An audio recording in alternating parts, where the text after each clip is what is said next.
इजाज़ महर की रिपोर्ट के मुताबिक खबर शामिल की जा रही है। मोहम्मद मोहतशम के वलीमा की तकरीब इत्तेहाद मैरिज हॉल गुजरांवाला में मुनक़्क़द हुई, जिसमें सियासी और समाजी शख्सियात और दूल्हे के अजीज़ो करबा और यार दोस्तों ने शिरकत की।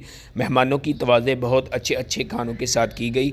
शादी की ख़ास बात दूल्हे के दोस्तों की तरफ से दिए जाने वाला गिफ्ट था, जो कि सबकी तवज्जो का मरकज़ बना रहा। वो गिफ्ट कैदी नंबर 804 इमरान खान की तस्वीर थी।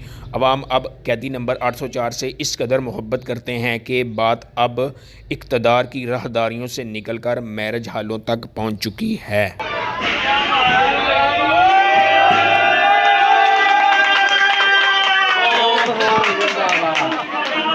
जिंदाबाद।